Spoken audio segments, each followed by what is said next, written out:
I'm very sorry and I apologize for the inconvenience of me not giving up.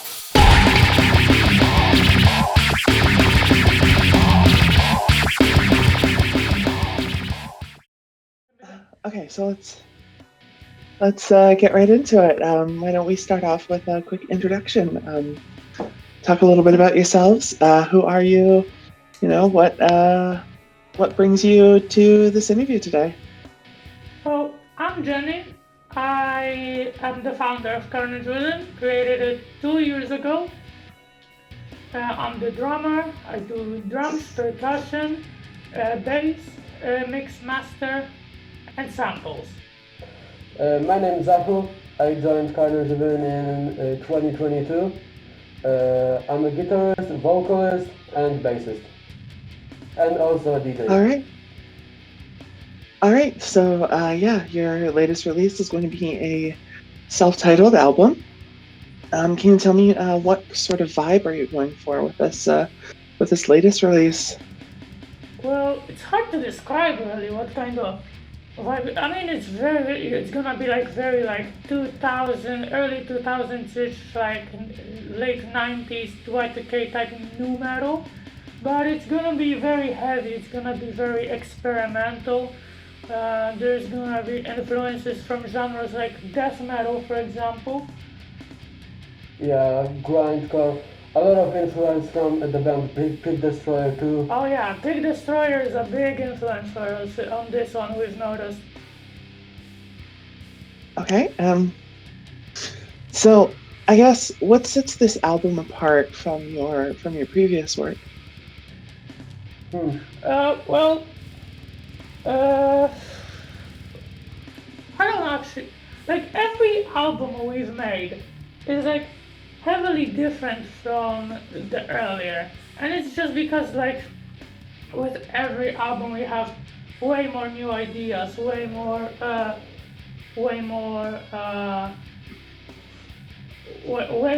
experience, way more ideas and such. And I think what will set this one apart is that we're just more experienced musicians. Like since Heaven Chapter, I became a bassist to like playing for a band, playing shows. I've got more experience. Zahu's also been working on a lot of stuff. He's working on his own new project. You know, I think it's just experience. I think the songs are gonna be more refined, more advanced, the musicianship, you know? You have something to say about it? I also feel like this album will be more analogy than the previous ones, and I think this definitely like 2000 feel and that nu metal feel will be way more present in this one than in our previous releases. Definitely. Yeah, and you mentioned a little bit about some work like doing live performances and whatnot. Can you tell me a little bit about that? How's that been? Getting to do some shows and gaining some experience in front of a live audience. Well, I joined a band. It's like a local band I met from school because my music therapist, he's friends with a guy that has a band that like wants to prove that disabled people can also make music and also play music, and they needed a bassist. They needed a new bassist. They didn't have a bassist anymore, and my music therapist recommended me to that person because he said I'm very talented musically. I can learn fast. And back then I didn't have any experiences with playing bass, no music theory really. Like I went through writing Eternal Damnation and Heaven Chapter, not having any like music theory really, besides like some basic music theory for playing drums. But yeah, I learned fast, and now that I got to play shows at like big festivals in the Netherlands, it's definitely one of the most fun things I've ever gotten to do. Like the feeling of playing on a stage is just something else. It's really good. even got to play a Carnage Within show, sadly without Zaku, he wasn't in the Netherlands. But yeah, it's just an indescribable feeling when you actually get an audience, listening to you, watching you, and I love hyping them up, screaming on stage. It's really fun. Yeah, that's really exciting.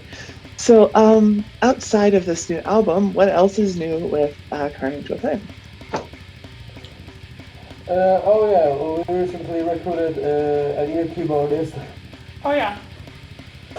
Where is he? on the Here he is. bed. Hold on.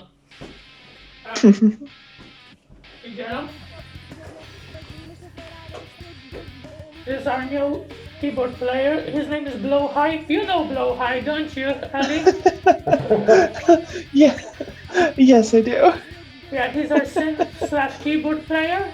There's gonna be synths and keyboards on self-titled, spoiler alert, and he's the one playing them. Yeah. Amazing. Yeah. And that's new with Carnage Within. We had some potential collaboration with a band, with also a nu metal band, with a furry nu metal band. It was supposed to be really cool, but the guy pooped on us. So yeah. Yeah. I'm sorry to hear that. I remember a little bit ago you mentioned something about a record label. Has there been any sort of developments in that area? Oh, such a development in it. We were in a label called October Ascension Records. How long were we in that fucking label? Like a week maybe? Yeah, like a fucking week. Because like the owner of the label, she is a shitty person, a very shitty person. First she like spun drama that like, I'm leaving internet, I'm leaving everything, I can't handle the pressure. Then she's like, oh, look at me, I'm back, but I'm now gonna just post fucking weed and furry memes. And then she like begins some drama about some people being pedos, some people being Nazis, and we decided that as a band we do not want to associate ourselves with people like this because it's childish. It's really childish to like spin drama, take everything so seriously. Everything is such a big fucking deal, and yeah, we just left that. Yeah, like the whole label was just, even though it had like this vibe that they wanted to create a vibe like we are all a family, like we are all together and supporting each other. It was really a really toxic environment for us and for our band because like all the musicians were producing some kind of slop, just like emotionless slop about like drugs or like typical trap stuff. Or from even the metal collective, Picking Blood collective, that we were supposed to belong in. The music there was just slop, and drama was just absolutely big. And It was like the top one priority of the label, and like I really was excited about it because I'm one who like gets easily lured into like places where there's like supposed to be like a family feeling, family vibe. I stick to that heavily, so I wasn't very happy about what happened. Yeah, I could imagine. It sounds awful. Oh my god. Yeah, yeah, truly ridiculous. let's say we just dodged a bullet there. Yeah, we really did.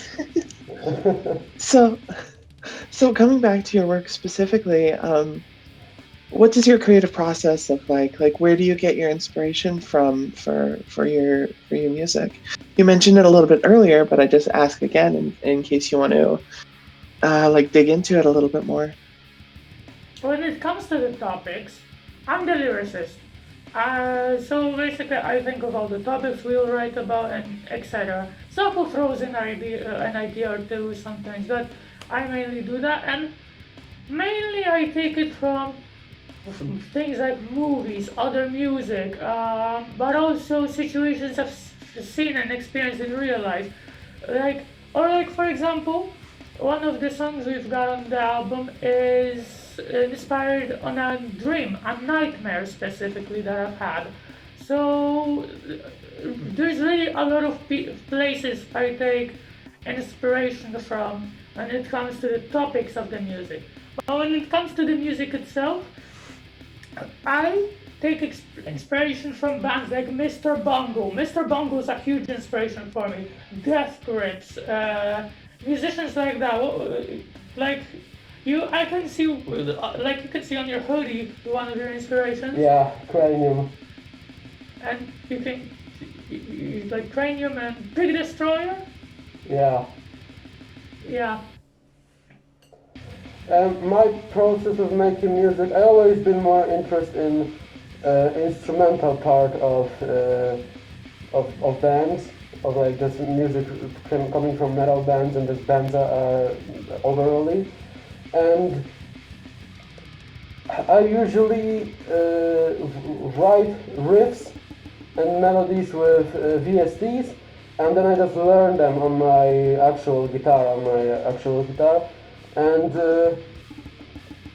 I take a lot of inspiration from underground, old school nu metal bands like Hospital, for example, or Addiction, or Stand, or Blister 66, and I mix it also with a lot of death metal influence. Cannibal Corpse is one of my favorite bands for all time. I also try to sneak in some groove from Pantera. I try to get some brutal slamming death metal influence also as well, with bands like Cranium and Lunatic Trinity and all that stuff. Yeah, and like when it comes to underground nu metal, I also am inspired heavily by Slaves on Dope. That's also an inspiration for me.